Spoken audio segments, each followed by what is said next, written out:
started on my 37th birthday. I wasn't one for grand celebrations or elaborate parties. A quiet dinner with Amanda, my wife of 11 years, was all I had planned. We weren't exactly in the honeymoon phase anymore, but we had settled into a comfortable rhythm. At least I thought we had. Amanda and I had built a life together. A modest home, steady jobs, and enough shared memories to make the tough days bearable. Sure, there had been moments of friction, but what marriage didn't have its ups and downs? Things seemed stable, predictable even. Maybe too predictable. That evening, I decided to surprise Amanda.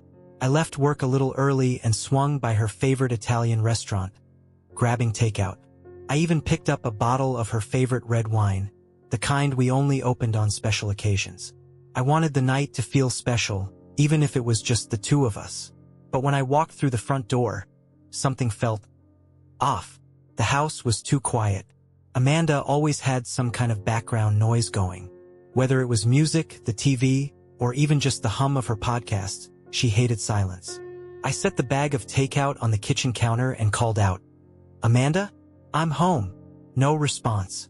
The air felt heavy as I stepped further into the house, my footsteps echoing slightly against the hardwood floors. I glanced around the living room, neatly arranged as always, but there was no sign of Amanda. Her shoes weren't by the door, and her favorite cardigan wasn't draped over the arm of the couch like it usually was. I headed upstairs, my heart beating a little faster now. "Amanda?" I called again, my voice louder this time. The bedroom door was slightly ajar, and as I pushed it open, I was met with more silence. The bed was made, and everything looked untouched. It was almost eerie. I pulled out my phone and dialed her number, the ringing filling the empty house as I waited. After a few seconds, her voicemail picked up. "Hey, it's Amanda. Leave a message, and I'll get back to you." I hung up without leaving a message, a knot forming in my stomach. She hadn't mentioned going anywhere. No text, no call, nothing.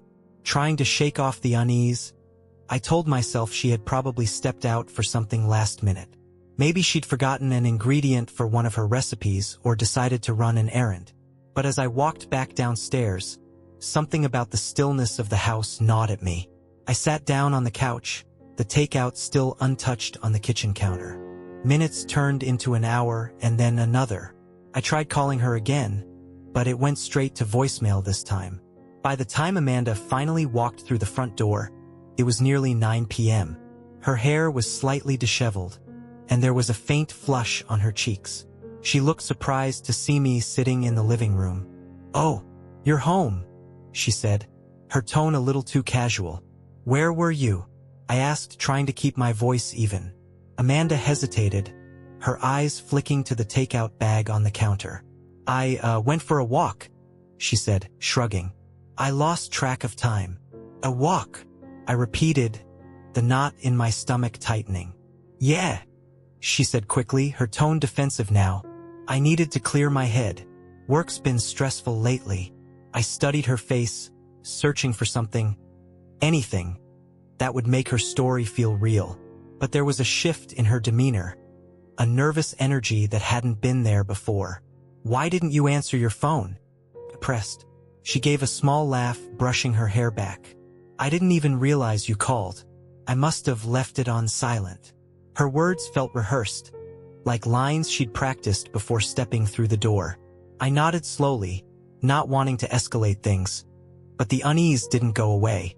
We sat down to eat the now cold takeout, and Amanda did her best to fill the silence with stories about her day. But I wasn't really listening. My mind was stuck on the strange quiet of the house, the missing cardigan, and the casual way she dismissed my questions. That night, as Amanda fell asleep beside me, I lay awake staring at the ceiling. Something had shifted between us, and for the first time in our marriage, I felt like I didn't know her at all. Started as a normal evening, just like any other. Amanda had come home late again, brushing off my questions about her whereabouts with vague mentions of errands and needing time to decompress. I tried not to press her too hard.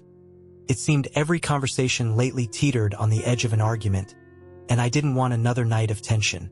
After dinner, she excused herself, saying she was going to take a bath and relax. I nodded, keeping my focus on the TV, though my mind was far from the comedy playing on the screen. Something about her energy was off again. Too chirpy, too eager to avoid lingering in the same room as me for too long. An hour passed, and I hadn't heard a sound from upstairs. Normally, Amanda would have music playing or would hum absent-mindedly. But the silence was back, that same heavy quiet that had settled over the house on my birthday. Curiosity, or maybe suspicion, got the better of me. I muted the TV and stood, heading upstairs. As I reached the top of the stairs, I heard it. Laughter. But it wasn't Amanda's usual laugh. The kind that bubbled up naturally when we watched something funny or shared an inside joke. This was softer, sweeter, like the laugh she used back when we first started dating. I crept closer to the bedroom, my pulse quickening with every step. The laughter was followed by a low, muffled voice. Another person's voice. When I reached the doorway, I saw her. Amanda was sitting cross-legged on the bed, wearing the plush white bathrobe I'd given her for our 9th anniversary. Her hair was damp, her face glowing from the steam of her bath. But what caught my attention wasn't her appearance. It was the phone she was holding, tilted slightly toward her as she chatted with someone on FaceTime.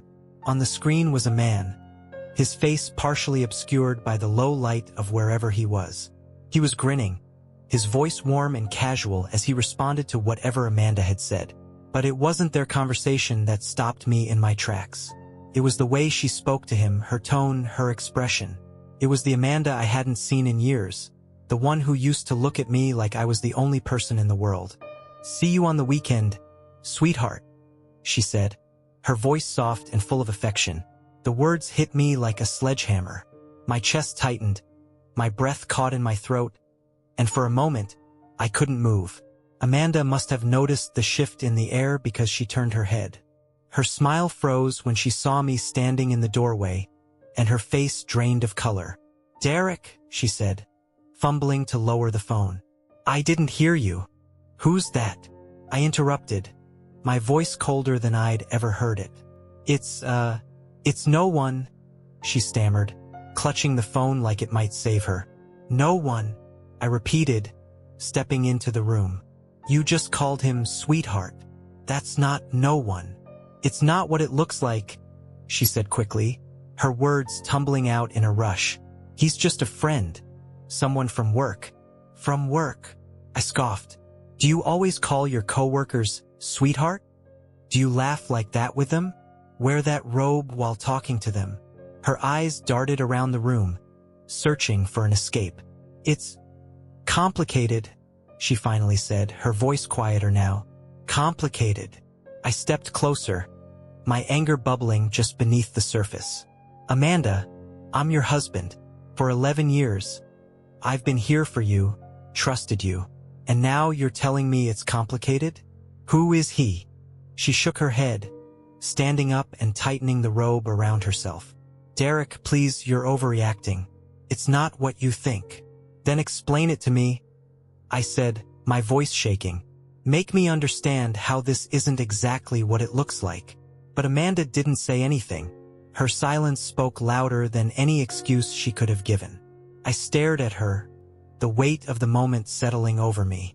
The woman I had shared my life with, the person I had trusted implicitly, was standing in front of me with guilt written all over her face. And for the first time, I realized just how fragile our marriage had become. Without another word, I turned and walked out of the bedroom, leaving her standing there. My mind was a whirlwind of anger, confusion, and heartbreak. I didn't know what to do or how to move forward, but one thing was clear. Everything had changed. I didn't say a word as I left the house. Amanda called after me, her voice echoing faintly down the stairs, but I didn't stop. The phone was still clutched in her hand, the man on the other end probably wondering what had just happened. It didn't matter. None of it mattered. The cool night air hit me as I stepped outside, but it did nothing to clear the fog in my mind. I climbed into the car and started driving, not entirely sure where I was going. My hands gripped the steering wheel tightly, the tension in my chest growing with every mile. Before I knew it, I was pulling into the driveway of my best friend Ben's house. Ben was 39, a couple of years older than me, and had always been the steady presence in my life. No matter what was happening, Ben was the one who listened without judgment, the one who offered advice without making me feel weak for needing it.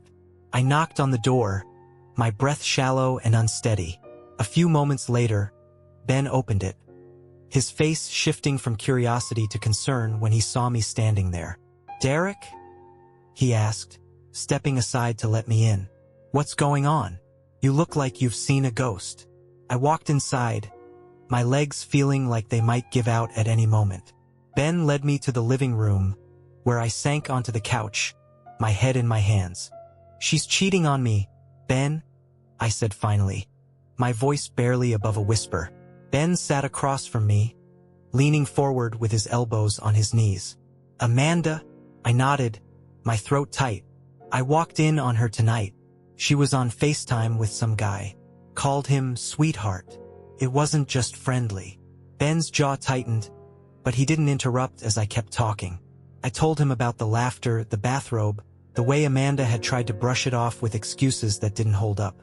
Saying it all out loud made it feel more real, like a heavy weight pressing down on my chest. "I don't know what to do," I admitted, my voice breaking. 11 years, Ben. 11 years, and she's throwing it all away for, I don't even know who. Ben exhaled slowly, running a hand through his hair. "I am sorry, Mom." I don't even know what to say. That's not just a mistake. That's betrayal.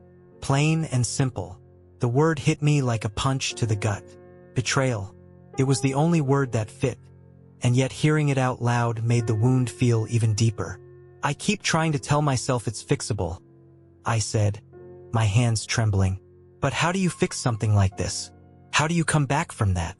Ben shook his head, his expression somber. "I don't know if you can.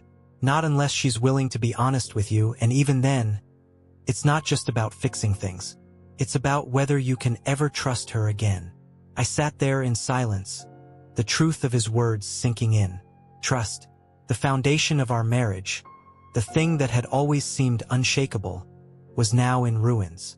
"You can crash here for as long as you need," Ben said, standing up and heading to the kitchen. "Let me grab you a beer. Sounds like you could use one." I nodded, grateful for his presence. The next few days blurred together. I stayed on Ben's couch, barely able to sleep or eat. Every time I closed my eyes, I saw Amanda's face. Her look of guilt, the way she'd clutched her phone like it was her lifeline. Ben was patient, letting me talk when I needed to and giving me space when I didn't. He didn't push me to make any decisions, but he didn't sugarcoat things either. "This isn't something you can sweep under the rug, Derek," he said one morning as we sat on his back porch. "You deserve better than that." I nodded, though I wasn't sure what better looked like anymore. All I knew was that the life I'd shared with Amanda was gone, shattered by the choices she'd made. The pain was raw, but in those quiet days on Ben's couch, a resolve began to form. This wasn't just about Amanda's actions. It was about reclaiming my own life. I didn't know exactly what moving on would look like, but one thing was clear. I couldn't let this betrayal define me. And as much as it hurt, I knew the first step was letting go of the life I thought we had and finding a way to build something new. After a few days on Ben's couch, I felt steady enough to go back home. Not because I wanted to see Amanda, but because I needed answers. I couldn't keep living in limbo, wondering what excuse she would conjure or if she'd even bother to come clean. I had to confront her and put an end to the endless cycle of doubt. When I walked through the door that evening, the house was eerily normal. Amanda was sitting at the dining table, scrolling through her phone as if nothing had happened. There was no tension in her body, no sign of guilt on her face. It was almost infuriating how easily she seemed to slip back into the rhythm of everyday life. "You're back," she said casually, glancing up at me. Her tone was neutral, as if I just stepped out to run errands.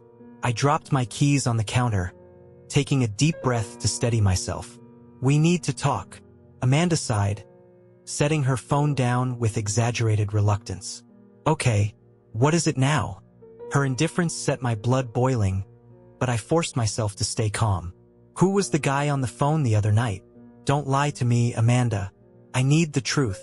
Her eyes flickered for a moment, a brief crack in her facade, but she quickly composed herself. I already told you, he's just a friend. You're blowing this way out of proportion. A friend, I repeated, my voice flat. You called him sweetheart. You laughed with him like you haven't laughed with me in years. And now you want me to believe it's innocent. Amanda's expression hardened. You're being ridiculous, Derek. He's a friend from work. I was venting about my day, that's all. Don't insult my intelligence. I snapped, the anger I'd been holding back finally spilling out. Do you think I'm blind? Or stupid? You've been distant for months, coming home late, avoiding me. And now this? You expect me to just take your word for it? She stood up, crossing her arms defensively. Maybe if you'd noticed me once in a while, I wouldn't have needed someone else to talk to. Her words hit like a slap, and for a moment, I was too stunned to respond. You're blaming me? I asked, my voice low and disbelieving. You're the one sneaking around, lying to my face, and now it's my fault? Amanda's face flushed with anger, her voice rising. You're never home, Derek. Always working late, always distracted. Do you even know how lonely it's been? How much I've had to handle on my own? I shook my head, a bitter laugh escaping my lips. Don't you dare play the victim. I've been working late for us, for this life we built together. I've been here, Amanda. You're the one who decided to check out. She hesitated, her eyes narrowing as she searched for another angle. You didn't notice, Derek? She said, her tone softer now, almost pleading. You didn't notice how unhappy I was. You didn't see me slipping away because you weren't paying attention. Her words might have cut deeper if I hadn't already made up my mind. As I stood there, watching her shift the blame onto me, I realized something that had been building inside me for days. This wasn't the woman I had fallen in love with. The Amanda I married wouldn't have lied, wouldn't have tried to twist the knife by making me feel like I was the one at fault. You're right, I said finally, my voice calm but resolute. Amanda looked surprised, almost hopeful. I am. Yes, I continued. I didn't notice how unhappy you were. I didn't see this coming. But that's because I trusted you, because I believed in us. And you've shown me exactly how much that trust meant to you. Her face fell, and for the first time she looked genuinely shaken. Derek, I held up a hand, cutting her off. No. Don't. I've heard enough. You've made your choices, Amanda, and now I'm making mine. Without waiting for her response, I turned and headed upstairs. My resolve was stronger than it had been in years. This wasn't just the end of an argument. It was the end of our marriage. As I packed a bag with the essentials, I heard Amanda calling after me, her voice oscillating between anger and desperation. But her words couldn't touch me anymore. The woman downstairs wasn't the one I had built a life with, and I wasn't going to let her drag me down any further.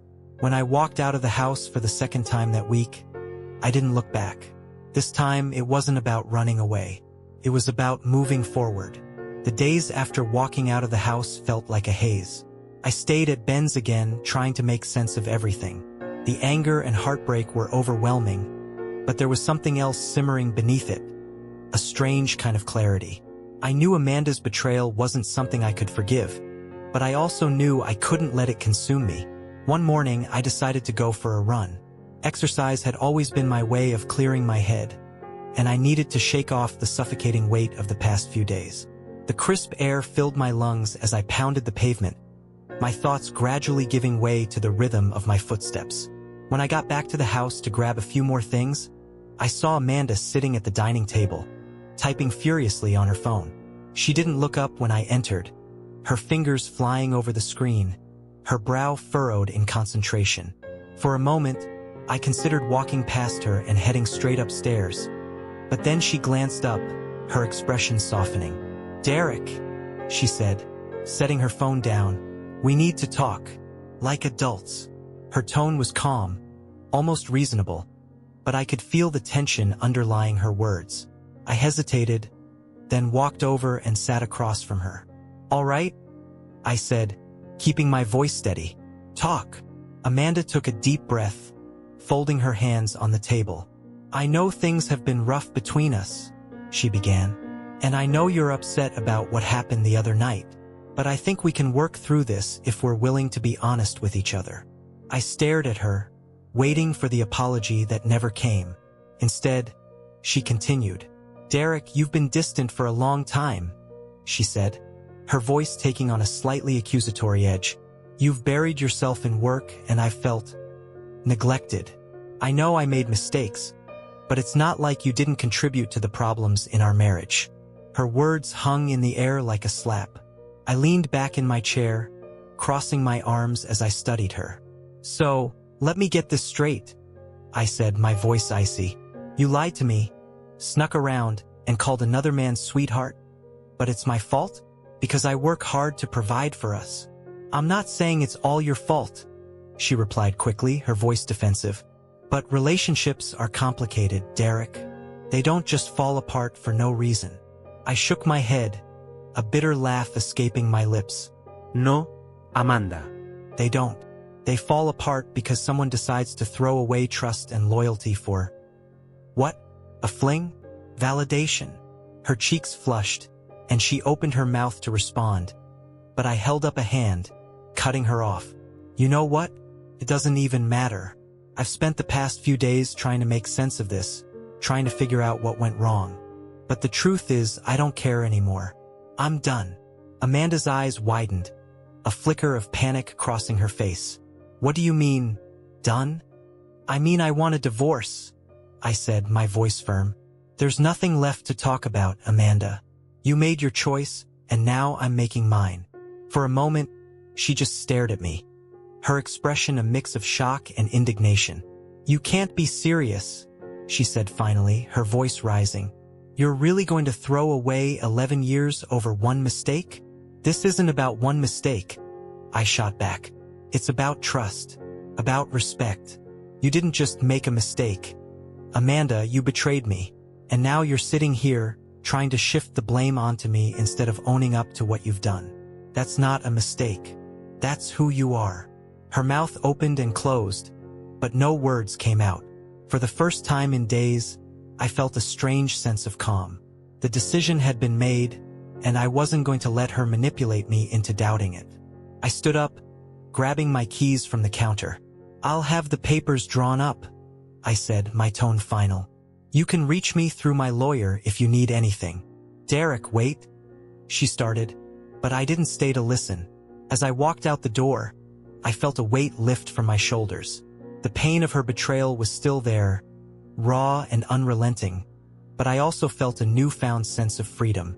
For the first time in years, I wasn't holding on to something that was already broken. This wasn't the ending I had imagined for my marriage, but it was the one I needed. It was the first step toward reclaiming my life, and I wasn't going to look back. A year had passed since I filed for divorce, and life had started to feel like my own again. The pain of Amanda's betrayal had dulled over time, though the scars it left remained. I threw myself into work, spent more time with Ben, and even picked up a few hobbies I'd neglected during my marriage. For the first time in years, I felt like I was moving forward. But life has a way of throwing curveballs when you least expect them. It was a quiet Tuesday morning when the email arrived. I was sipping my coffee, scrolling through work messages on my laptop, when I noticed Amanda's name in my inbox. The subject line was short but ominous. An apology. My initial reaction was to ignore it. What could Amanda possibly say now that would make a difference? But curiosity got the better of me, and with a deep breath, I clicked on it. The email was long, the kind of message that felt like it had been written and rewritten a dozen times before being sent. Derek, I know I'm the last person you want to hear from, and I wouldn't blame you for deleting this without reading it. But I need to say some things, and I hope you'll at least give me the chance to explain. The tone felt different from anything I'd heard from her before. There was no defensiveness, no blame shifting, just a raw, uneasy honesty that made my stomach tighten as I kept reading. First, I want to say that I'm sorry, truly sorry for what I did to you, to us. I know that doesn't change anything, but I've carried the guilt with me every day since you walked out that door.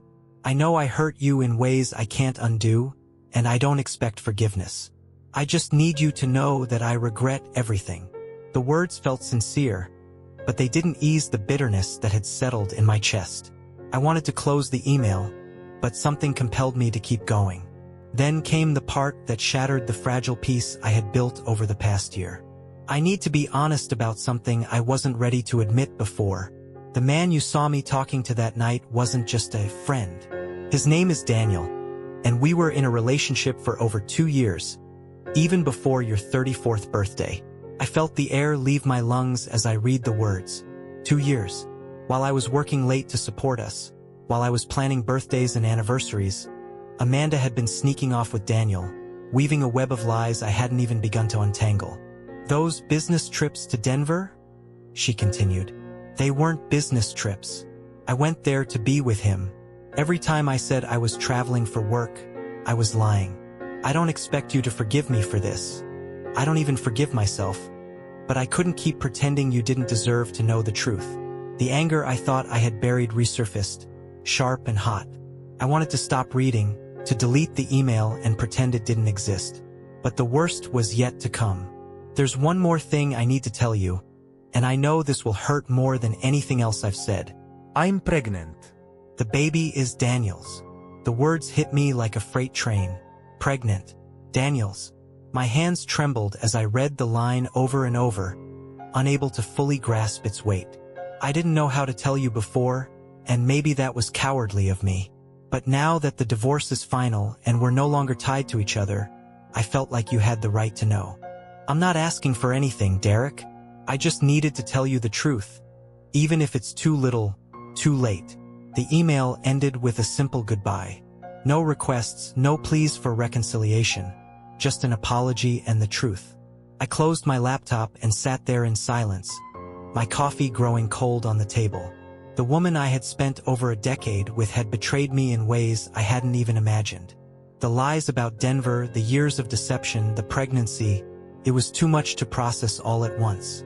A part of me wanted to scream, to let the rage consume me.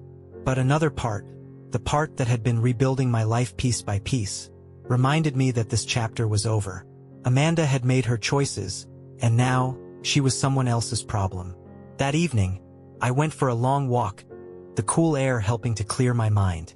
The anger was still there, but so was something else. Relief. Amanda's email was a final confirmation that the life we had shared was gone, and any lingering doubts about my decision to leave were erased. I didn't respond to the email. There was nothing left to say. Amanda and Daniel could live with the consequences of their actions, while I focused on building a life that no longer revolved around lies and betrayal. For the first time in a long time, I felt free. The days following Amanda's email were some of the darkest I'd ever faced.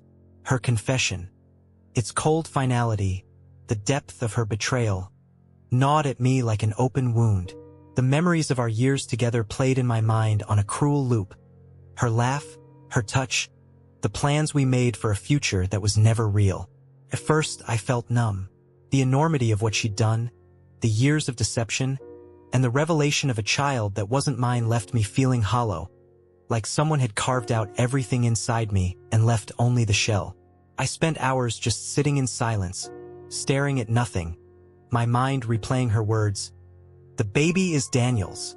I wanted to hate her, to rage against her, to throw something, to scream. But instead, all I felt was emptiness. A quiet, suffocating void that seemed to stretch endlessly.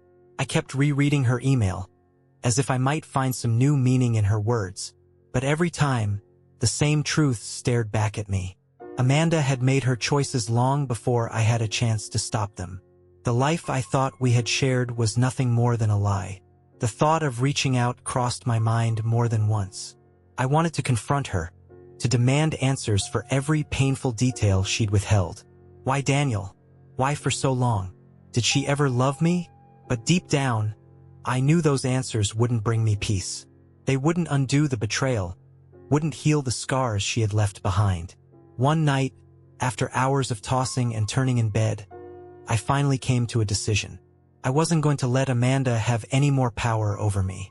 Her lies had already stolen years of my life, and I refused to let them steal one more moment. The next morning, I pulled out my phone and opened her contact. My thumb hovered over the block button for a moment, hesitation gnawing at the edges of my resolve. This was it, the final step to cutting her out of my life entirely. Then I thought about the years I had spent trying to make her happy, the sacrifices I had made, and the pain I had endured. I thought about the lies, the nights she was in Denver with Daniel while I waited at home, believing she was working. And I pressed the button. Amanda's number was blocked, and with it, the last thread that connected me to her. For good measure, I deleted her email too. The closure I needed wasn't in her words or explanations. It was in reclaiming my own life, free from her manipulation and deceit.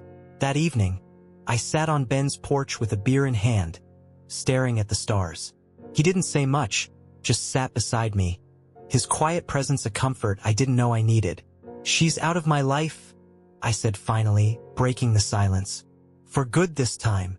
Ben nodded, his expression thoughtful. "Good. She doesn't deserve any more of you, man." The feeling of emptiness was still there, but alongside it was something new, something that felt a lot like relief. Cutting Amanda out wasn't an instant fix, but it was a start. From that moment, I made a promise to myself. I wouldn't let Amanda's betrayal define me. She had made her choices, and I had made mine. I was done looking back. The future was mine to rebuild, one step at a time. A month after the divorce was finalized, I packed the last box in my car and drove away from the house Amanda and I had shared for over a decade. I didn't look back. Not at the house, not at the neighborhood, and certainly not at the life we had built on a foundation of lies. The chapter was closed. The apartment I moved to was modest, nothing fancy, but it was mine. It sat on the edge of a quiet neighborhood, 25 kilometers away from my old life, and overlooked a small park where families and joggers passed by throughout the day. It wasn't just a place to live. It was a fresh start, free from the ghosts of betrayal that haunted our old home. Unpacking was oddly cathartic. Every box I opened felt like peeling back another layer of the pain and anger I had carried for so long.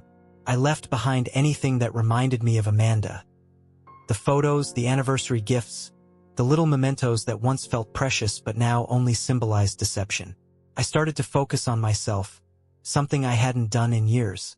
My mornings became structured, with runs through the park and coffee at a local cafe.